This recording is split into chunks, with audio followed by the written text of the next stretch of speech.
అసలే శ్రావణం అండ్ల రెండో శుక్రవారం ఎట్లుంటది గుళ్ళ కాడ భక్తులతోని జిబజిబా ఉన్నాయి గుళ్ళన్నీ. వరలక్ష్మి వ్రతం చాలా జాగల్లా ఆడాడ కడక్ కడక్ నోట్లతోని సింగారిచ్చిండ్రు అమ్మవారిని. సరే ఇక ఇయాలటి హెడ్లైన్ చూస్తే వార్తలకు పోదాం. అన్నట్టు సబ్స్క్రైబ్ చేసుకోండ్రులా.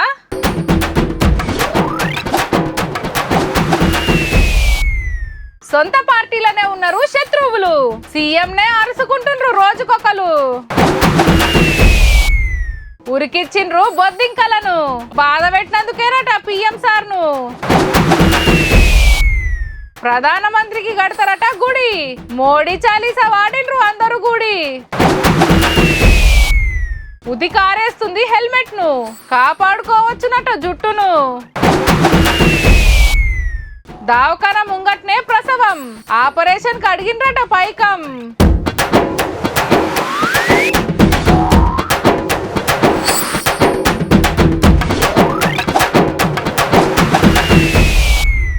ఇప్పుడు ఆంధ్రాలో వైఎస్ఆర్సీపీ టీడీపీ జనసేన కూటమికి టగ్ ఆఫర్ నడుస్తూ ఉంటది. మీరట్లా అంటే మీరిట్లా అని పడని పార్టీల లీడర్లు ఒకరు ఎత్తేసుకుంటూ ఉంటారు. అట్లనే తమిళనాడులో టీవీకే డిఎంకే అన్నా డిఎంకే పార్టీల లీడర్లకు సుతా పడిరాదు.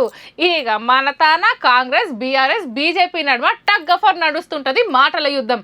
కానీ ఈడ ఇంకో అంతర్యుద్ధం సుతా నడుస్తున్నది కాంగ్రెస్ పార్టీల. ఇంతకేమైతుందంటే కాంగ్రెస్ పార్టీకి శత్రువులు ఎక్కడనో లేరులా, వాళ్ళ పార్టీలనే మంత్రులు ఎమ్మెల్యేల రూపంలో తిరుగుతున్నారు. హవు మళ్ళా ఈ నడుమ ఎవరు చూడు సీదా సీఎం సార్కే సూటి పెట్టబట్టే.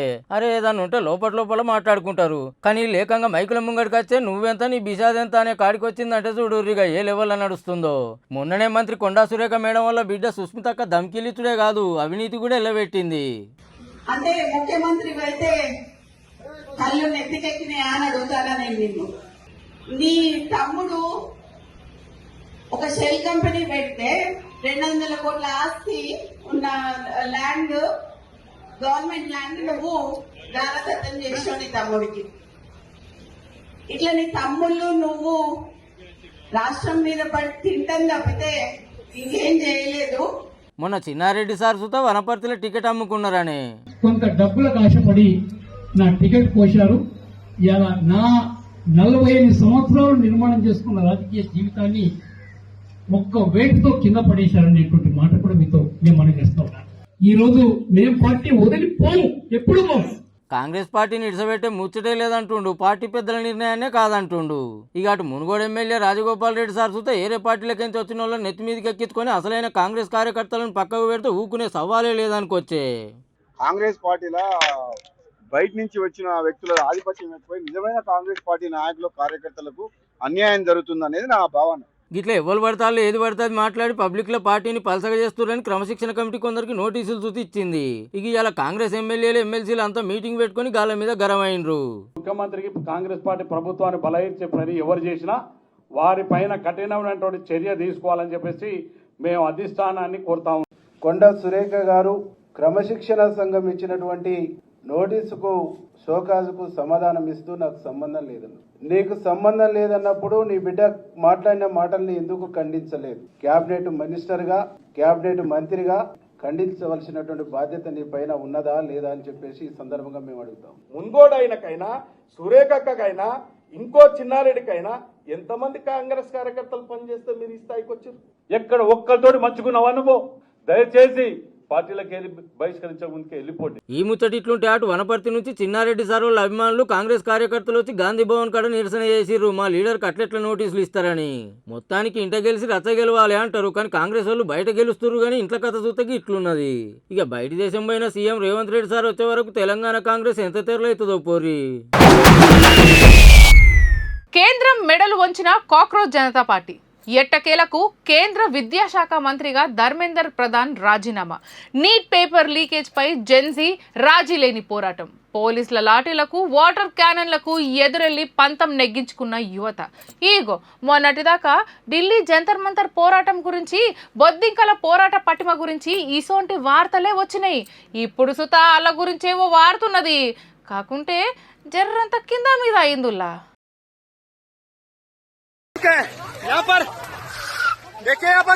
ఏడికిరా ఎగేసుకుంటూ వస్తురని మరలవాడు ఒక గెదుముడు కాదు పో. ఉరుకుతున్నది బొద్దింకలు, ఉరికిస్తున్నది కమలం కార్యకర్తలు. అగో ఎట్లా నూకేస్తున్నారో.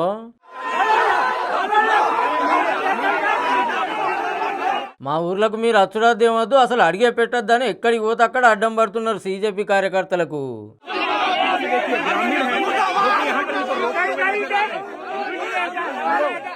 రాజస్థాన్ రాష్ట్రంలో ఉర్లపొంట బొద్దింకలది చిన్న గోస కాదు. సీజేపీ పెబ్బ అభిజిత్ దిప్కే అన్న నీటి కొట్లాట తర్వాత బడులను చుట్టొస్తుండు కదా. బడులు ఎట్లున్నాయి, సవలతుల సంగతి ఏంది, పోర్లకు తిండి కరెస్ట్ పెడుతున్నారా లేదా అని అన్ని వివరాలు తెలుసుకుంటున్నాడు. అట్లనే నపరోదికి పోయి స్కూల్లో చక్కదనాలు ఎల్లబెడుతుర్రు అన్నట్టు. అట్లనే గీళ్ళు పోతే ఎక్కడికక్కడ ఎదురు తిరిగి మొదలు నడుస్తారన్నాడు వరా ఇడికెళ్ళి అని కొట్టినంత పని ఏంది, కొట్టిరు కూడా.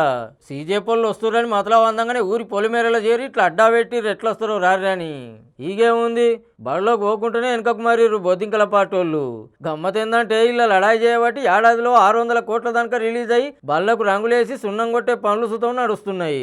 మరి ఈ బళ్ళ ఆలతి సుతం మారనేమో కదా అన్నలు. మీరేమో రానే రావద్దని అడ్డం పడబడుతుంది. చూడాలి మరి కమలానికి కాక్రోచ్లకు నడమ లడాయి రేపు ఇంకే లెవెల్కు పోతుందో. మంత్రి సార్ వస్తున్నాడంటే మీది మోటార్ బుర్రు బుర్రు అనుకుంటా వస్తుంది. ఆయనలోకి వెళ్ళి సార్ దిగుతాడు. దుమ్ము లేచిపోతుంటే జనాలు ఊరుకొస్తూ ఉంటారు. బ్యాక్గ్రౌండ్ మ్యూజిక్ వేసి సోషల్ మీడియాలో వేసి షేర్లు కొడితే పోస్టు పొట్టు పొట్టు వైరల్ అవుతుంది. మీ విధంగానేమో మా నియోజకవర్గ దేవుడిన మమ్ములను బతికించేటందుకు సీదాగా దేవుడే పంపిండు అని కామెంట్లు పెట్టుకుంటా దారు వేసేటోళ్ళు ఉండనే ఉంటారాయే. ఎక్కడైనా గింతే కదా. కానీ ఈ మంత్రి సారు ఏం చేస్తుండ్రో చూడుర్రి.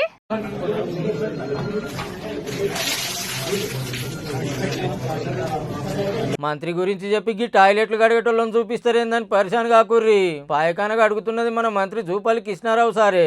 అయ్యో గంత కష్టం ఏమొచ్చింది అంటారా? అట్లేం లేదు, ప్రజాసేవలో తరిస్తున్నాడు. అనుకోకుండా నాగర్ కర్నూలు జిల్లా పెంట్ల పెళ్లిపోయిండట జూపల్లి సారు. తహసీల్దార్ ఆఫీస్ కు పోతే సార్కి ఏం నచ్చలేదట. గిదేంది ఆఫీస్ అంతా గిట్లుంది, సర్కార్ ఆఫీస్ అనుకుంటూ బందెల తోటి అనుకుంటూరా అని 4 జోపిడిచి పెట్టిండట ఆఫీసర్లను. మరి టయానికి గవి అడిగేటోళ్ళు ఎవ్వరు లేరేమో గాని సారే రంగంలోకి దిగిండు. పొరక పట్టుకొని ఊడ్చుకుంటా కర్రతోని కాయిదాలు ఏరుకుంటా ఫోటోలకు పోజిచ్చేటోళ్ళ లెక్క కాదు, మా సార్ నియంగానే పాయకాన క్లీన్ చేసిండని గొప్పగా చెప్పుకుంటూ ఆఫీస్కి వచ్చిన వాళ్ళంతా. మరి ఇప్పుడంటే సార్ అడిగిపోయిండు గాని మళ్ళా సార్ ఎప్పుడు వస్తాడా అని ఎదురు చూస్తారా ఇట్లా? ఈ తాపన్న జర నిమ్మలంగా పని చేసుకుంటారు, పబ్లిక్ వచ్చే ఆఫీస్ ను మంచిగా ఉంచుతారని ఇట్లా సాఫ్ చేసిండు అన్నట్టు సారు. అటెన్ కల్లా పని చేసేటోళ్ళని పొరక అరుచుకుంటాట. గిట్లుంటే రోగాలు రాక ఏమొస్తాయని. ఏ మాట కామాట మొత్తం అంతా మురికైతేనే ముట్టుకుంటానికి వెనక ముందు ఆడతారు చాలా మంది లీడర్లు. కానీ మీరు టాయిలెట్ మొత్తం సాఫ్ చేసిరంటే నిజంగా గిరేట్ సార్. ఊరూరికి గుడి ఉంటది, అండ్ల దేవతల విగ్రహాలు ఉంటాయి. కానీ నల్గొండ జిల్లా పెద్ద కాపర్తి కాడ మహాత్మా గాంధీ గుడి ఉన్నదుల్లా.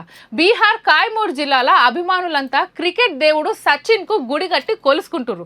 అప్పట్ల సినిమా యాక్టర్ ఖుష్బుకు ఫ్యాన్స్ అంతా గుడి కట్టిండ్రు తమిళనాడులా. అట్లనే సూపర్ స్టార్ రజనీకాంత్ సారు, అటు అమెరికా అధ్యక్షుడు ట్రంప్ సారు, రియల్ హీరో అని పేరు అయిన సోను సూద్ సారు విగ్రహాలు పెట్టుకున్నారు కొందరు. ఇక ఇప్పుడు గీ సార్ అన్నట్టు మంచిగా చూడుర్రి. రాముడు కాదుల్లో రామోడి దేవుడు. అవు ప్రధాని మోడీ సార్ కోదండం పట్టుకొని బాణం ఎట్లిడుస్తున్నాడో. ఢిల్లీ ప్రెస్ క్లబ్ లో బీహార్ ట్రాన్స్జెండర్లంతా కలిసి మోడీని ఇట్లా దేవుని లెక్క కొలుసుకున్నాడే కాదు, హనుమాన్ చాలీసా లెక్క మోడీ చాలీసా రాసి పాడిర్రు కూడా.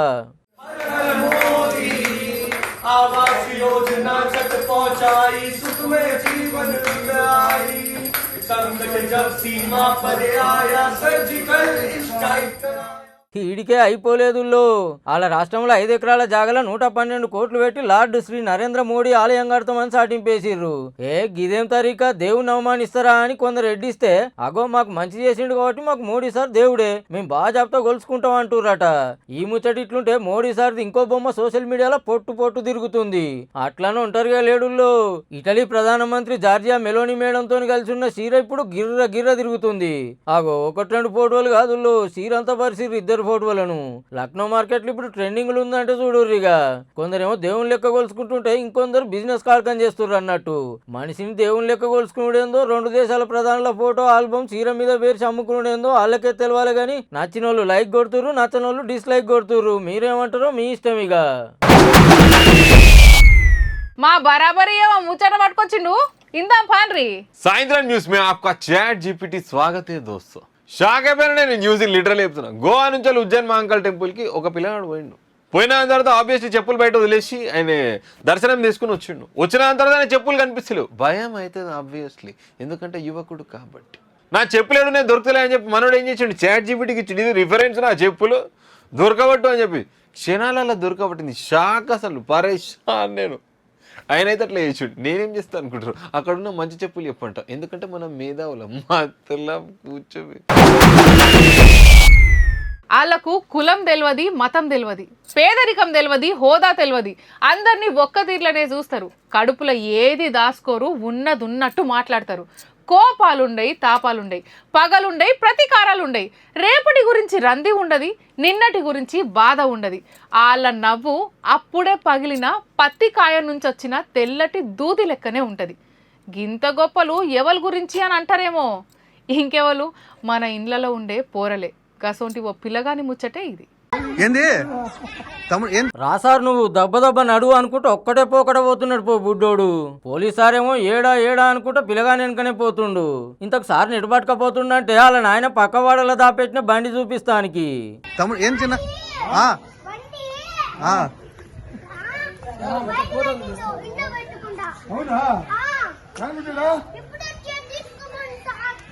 గది కథ. నెల్లూరు జిల్లా అనంతసాగరంలో కార్డన్ సెర్చ్ చేస్తున్నట పోలీసులు.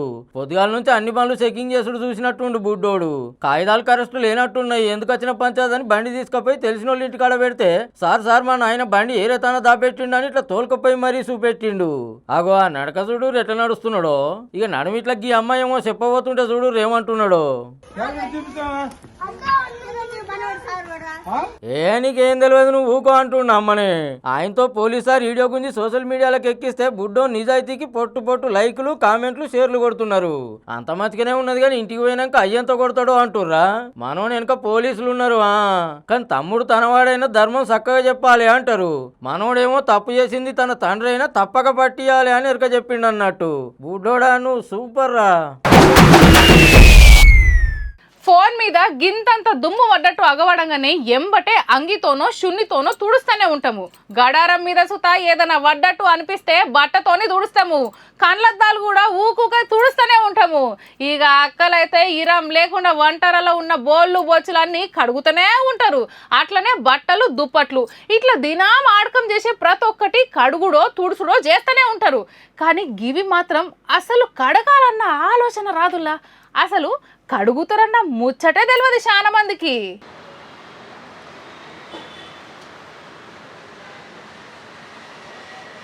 హెల్మెట్ తీసి లోపల పెట్టంగానే దానంతట అదే దర్వాజా బంద్ అవుతుంది. అగో లోపలికించేదో పొగొస్తుంది. హెల్మెట్ నే కడుగుతుర్రు ముద్దుగా. బ్యాక్టీరియా గిట్ల ఏమన్నా ఉంటే చంపేటందుకు పొగతో పాటే కెమికల్ కూడా వస్తుందట. మసిబట్ట మీద ఎంత బ్యాక్టీరియా ఉంటుందో క్లీన్ చేయని హెల్మెట్ లో కూడా గంతే బ్యాక్టీరియా ఉంటది. తుడుచుకునేటందుకు ఓపిక ఉండదా, తుడిపించేటందుకు మనుషులు ఉండరాయే. గట్లనే నెత్తిన పెట్టుకొని పోతుంటే సుండ్రు వేరుగా జుట్టు ఊసిపోను, నెత్తిల పుండ్లు వాడ అంతా ఆగమాగా ఉంటది. 80 రూపాయలతో ఇట్లా క్లీన్ చేయించుకుంటే మస్తు ఉందట. మోస్ట్ ప్రాబబ్లీ 90% క్లీన్ అయింది. ఈ ట్రాన్స్పరెన్సీ కూడా క్లీన్ అయింది. చాలా బాగా నచ్చింది నాకు. 5 స్టార్. లేదు జనరల్ అయితే ఫస్ట్ ఆఫ్ ఆల్ చేయము, టైం ఉండదు. దాన్ని ఆరబెట్టాలంటే ఇంకా చాలా టైం పడుతుంది. క్లీనింగ్ ప్రాసెస్ తెలియదు, చాలా నెగ్లిజెన్సీ ఉంటుంది. ఇట్లయితే ఒక 4-5 మినిట్స్లో అయిపోతుంది అని చెప్పి తెలిసింది. సో బెటర్ ట్రై చేద్దామని చెప్పేసి వచ్చినాం. యూవీసీ స్టెరిలైజేషన్ చేస్తే 199 వాళ్ళు బ్యాక్టీరియా లేకుండా అవుతుందట. ఇక ఓజోన్ డిస్ఇన్ఫెక్షన్ తోని లోపటి నుంచి వచ్చే ఆసన తీసేస్తుందట. అంతైనాక గర్మిగాలతోనే అరబెట్టిస్తారు. 5 నిమిషాల్లో తేటగా చేసి ఇస్తుర్రు. పట్నం బేగంపేటలో పెట్రోల్ బంక్ కాడు ఉంది ఈ సౌలతి. మీరు సుతగాడి దిక్కుపోతే క్లీన్ చేయించుకోర్రి, ఓపికంటే పోయి అన్నారారి. ఆరోగ్యానికి మంచిదే కదా. పార్కింగ్ జాగాలు పెట్రోల్ బంకుల కాడు ఉంటాయట, చూసుకోర్రి మళ్ళా. బంగారు కత్తొచ్చిందని గొంతు కోసుకుంటారా చెప్పుండ్రి. ఆ నెల దడిచేటప్పుడు మంచిగానే ఉన్నా పడిశం పట్టినప్పుడు తెలుస్తుంది ఎంత పరేషాన్ ఉంటుందో. ఎందుకు దడిచినాం రా నాయన అని నెత్తికి గుడ్డేసుకొని ఆవిరి పట్టాలి. ఆగో గంతే అవుతుందట లంగర్ హౌస్ దిక్కు. హైడ్రా అని జనాల మీదకి బోవుడే గాని మా దిక్కు వస్తలేరేందని గరం అవుతుండ్రు. మీ కండ్లు మిమ్మల్ని పక్కా మోసం చేస్తాయి. కనబడేదంతా పచ్చడి మైదానమే అనిపిస్తుందిలే, కానీ కాదు, చెరువు అది. గుర్రెపుడెక్క పెరిగి చెరువును గమ్మేసింది. పట్నం లంగరాజులుండే గీ చెరువుల గిట్లున్నది పరిస్థితి. లండు బొండ అంతొచ్చి ఇళ్ళనే కలిసే వరకు దోమలు మెట్టబెట్టి పొట్టు పొట్టు కుడుతున్నాయని చెప్పుకుంటే చిన్న గోస కాదు. ఎవరిని మందలిచ్చినా సర్కారును ఆఫీసర్లను గట్టిగానే అరుచుకుంటారు లోకలోళ్ళు. అసలు ఇలా కొంచెమైనా కామన్ సెన్స్ ఉందా? ఇన్ని సంవత్సరాలు పండుకురా, మరి ఏం చేసిరు? 2022లో డెవలప్మెంట్ అని వచ్చిన అధికారులు మళ్ళీ ఇలా కనిపిస్తారు. కొంచెమైనా ఉండాలి కానండి. వీళ్ళకి వాన పడ్డలి బర్రకు మీద ఈగ వాళ్ళనట్టు కూస్తారు వీళ్ళందరూ ఆఫీసర్ల. ఒక్క ఆఫీసర్ ఫోన్ లేపాడు. ఇక్కడ వార్డ్ ఆఫీసర్ అని ఉంటది, అల్లయితే వేస్ట్. ఎంత వేస్ట్ అంటే అంత వేస్ట్. సర్కార్ ఆఫీస్ చుట్టూ తిరిగి తిరిగి యాష్టకొన్నట్టున్నాడు. నిజాం కాలం నాటి చెరువు ఇది. దీన్ని నమ్ముకొని సాని ఏరియాలే బతికేది, కానీ ఇప్పుడు అదే జనాల పానం మీదకు తెస్తుందట. అన్న, ఈ చెరువుదికి ఎన్ని ప్రాబ్లమ్స్ ఫేస్ చేస్తున్నాం అంటే, ఇప్పుడు ఇక్కడ కింద మా బస్సువాసులకు సాయంత్రం పూట మధ్యాహ్నం పూట కూర్చొని సెలవు దోమలు ఇవి. చిన్న చిన్న పిల్లలకైతే డెంగ్యూ మలేరియా ఫీవర్ వచ్చి హాస్పిటల్ రింగాలు.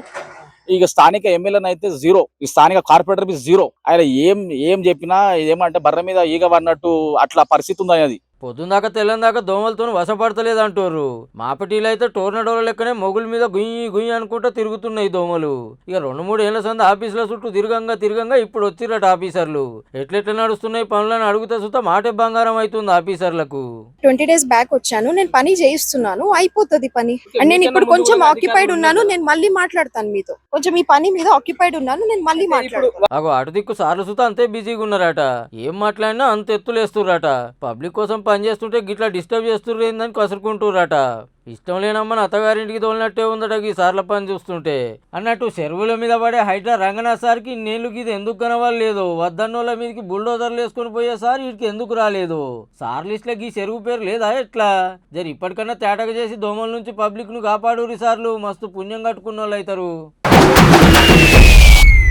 సర్కార్ ఆఫీసర్లు లంచాలు అడుగుతున్నారని మతలబందంగానే ఏసీబీలు పోయి పైసలు ఇస్తుంటే పట్టేస్తారు. చేతులు కెమికల్ ముంచిపిస్తారు. అవి గులాబీ రంగులకు మారుతాయి. ఇక సీదా ఇంటికి పోతారు. ఇల్లంతా ఎనుకులాడితే కండ్లకు చక్కెర వచ్చినంత పని అవుతుంది. బెడ్రూమ్లా బీర్వాలా ఏడ పడితే ఆడ నోట్ల కట్టలే ఉంటాయి. అట్లనే ఎవరన్నా లీడర్ల ఇండ్ల మీదకి రైడ్లు జరిగినా సుతా గుట్టలకు గుట్టలే నోట్ల కట్టలు వెళ్తూ ఉంటాయి. ఆగో అట్లనే ఓతాన సుతా వెళ్ళినాయి. కానీ ఎవరింట్లా అనేదే అసలు పాయింట్. అబ్బర కొడుకు, మొత్తం కడక్ నోట్లే ఉన్నట్టున్నాయి కదా. ఇటీళ్ళు కట్టలు లెక్క పెడుతుంటే వాళ్ళు లెక్కలు రాసుకుంటారు. ఇప్పటిదాకా మొత్తం 3 కోట్ల దాకా తేలినాయట. ఎంచుతానికే 5 గంటలు పట్టిందంటే చూడుర్రిగా. అట్లనే అవినీతి ఆఫీసర్లో తోపు లీడర్ అయ్యిల్లో అనుకునేరు. మధ్యప్రదేశ్ రాష్ట్రంలో రెక్కాడితే గంటొక్కాడని 3 గీరల ఆటో నడిపే గీ అన్నింట్లో దొరికినాయి. ఉత్త ఆటో నడిపే 3 కోట్లు ఏనంగా కమాయించుడు కావచ్చు అని డౌట్ అనుమానం వస్తుందిలే. ఆఫీసర్లకు సుతచ్చే ఎంక్వైరీ చేస్తున్నారు. ఇక అసలు పెద్దోళ్ళు ఇండ్ల మీద పడే ఏసీ బోళ్ళు కోట్లున్న ఆటో నడిపే గీ గరీబాయిని ఇంటి మీదకి ఎందుకు వచ్చినట్టు అంటారేమో. అందరి లెక్క మనం చేస్తే వాళ్ళకు మనకు ఫరకేమున్నదని ఇట్లా తుపాకీ పట్టుకొని ఫోటో దిగి సోషల్ మీడియాలకు ఇడిచిండట. గిరికలు కొట్టుకుంటూ పోయి పోలీసుల కంట్లో పడంగానే ఇంకేమేం ఉద్దారకం చేస్తుండో చూద్దామని దిగిర్రి ఇంట్లో. గిన్నిగనం పైసలు ఎక్కడి, మీ తాతోళ్ళు ఏమన్నా జమీందార్లా అని ఇట్లా క్వశ్చన్ల మీద క్వశ్చన్లు వేస్తున్నారు ఆఫీసర్లు. కానీ మన తాన ఆటో అన్నలు దినామంతా పట్నంలో చక్కర్లు కొట్టినా 1000-2000కు దాటుతలేవు. ఈయన కోట్ల ఏనంగా వచ్చినట్టు సాటికి ఏం ఉద్దారకం చేస్తున్నట్టు. చట్టానికి దొరకకుంటే మన ఇద్దరు పడుతున్నాడా అని ఇంటోళ్ళని గట్టిగా అడిగితే ఆ పైసలు మాయి కావు, సర్కార్ కొలువు చేసే మా సుట్టపైనే అన్నారట. మీ ఇంట్లో అయితే పైలంగుంటే వాళ్ళు దాపెడితే ఒక్క ఫోటోతో పోతాం పెడుతుంది కదనే. ఇక ఆఫీసర్ అయ్యి ఇంట్లో దేవులాడితే ఇంకెన్ని గుట్టల నోట్లు దొరుకుతాయో గానీ సోషల్ మీడియాను తుపాకీని ఆడకం చేసే తీరులో ఆడకం చేయాలి. జర్రంతా కింద మీదైనా మిస్ఫైర్ అవుడే ఉంటది. రోగమో నొప్పో వచ్చి ప్రైవేట్ దవాఖానకు పోతే ఎట్లుంటది? ఆ టెస్ట్ అని ఈ టెస్ట్ అని గుంజుతారు. అవన్నీ చేపించుకున్నాక అర్రే కరెక్ట్ టైంకి వచ్చిండ్రు. బుత్తంతా ఆల్చమైతే పెద్ద ఆపతే వస్తుండే. ఎంబటే సరిగ్గాన్రి అని 6 దినాలు ఉంచుకొని వైద్యం చేసి జరంతా గట్టిగానే పైకం గుంజి డిశ్చార్జ్ చేస్తారు. 1000 అందరు ఏడికెళ్ళి పెడతారు. గందుకే పేదలంతా సర్కార్ దవాఖానకే లైన్లు కడతారు. అసొంటి ఓ సర్కార్ దవాఖానలా డాక్టర్లు ఎంత పని చేసిండ్రంటే చెప్పుడు కాదు కానీ చూడుర్రి మీరే. అగో రథం లేదు గాని యుద్ధ భూమిలో చిక్కబడ్డ అభిమన్యుడిని కాపాడటానికి వచ్చినట్టే వస్తుంది పో డాక్టర్ అక్క. కాకుంటే గా అభిమన్యుడు అమ్మ కడుపులనే యుద్ధం చేయవలసి వచ్చింది. నిజమేనుల్లా ఉత్తరప్రదేశ్ సర్కార్ దవాఖానా గేట్ ముంగట జరిగింది ఇదంతా. జర్ర సేపట్ల ఆపరేషన్ చేసి కడుపుల బిడ్డను తీయవలసిన డాక్టరు 50,000 అడిగి పైసలు లేదన్నదని బయటకు నూకిండ్రంట నిండు గర్భిణిని. సర్కార్ దవాఖానాల పైసలు అడుగుడేందో ఇయ్యలేదని బయటకు నూకుడేందో వాళ్ళకే తెలవాలిగా. కానీ గా అక్క నొప్పులు తట్టుకోలేక ఆగమైతుంటే లోపటున్న ఇంకో డాక్టర్ అమ్మ బయటికి వచ్చింది. తల్లి బాధ తల్లికే ఎరక అని అంటారు కదా. డాక్టర్ అమ్మ ఊరుకొస్తుంటే ఇంకో నర్సమ్మ కూడా ఎంబటొచ్చింది. పెద్ద డాక్టర్లు చెయ్యకుండా బయటికి నూకిండ్రు కదా. మళ్ళా కొలువుకేమన్నా తిప్పలు వస్తాయో ఏమో అని కూడా చూడకుండా ఊరుకొచ్చిండ్రు. ఇక ఆపరేషన్ కూడా లేకుండా బంగారం అసంటి కొడుకు పుట్టిండు గా అక్కకు. ఉత్తరప్రదేశ్ సీఎం యోగి సార్ ఏలువడి గురించి చాలా గొప్పగా చెప్తూ ఉంటారు. కానీ సర్కార్ దవాఖానా చూస్తుంటేనేమో గిట్లున్నది. ఏదెట్లున్నా ఆడాడ మనిషితనం ఇంకా బతికే ఉన్నదని ఎరక చెప్పిన డాక్టర్ అక్కకు శనార్థి చెప్పాల్సిందేనుల్లా. ఇక ఇవులా ఇయాలటి గమ్మతి వార్తలు ఉంటా మరి.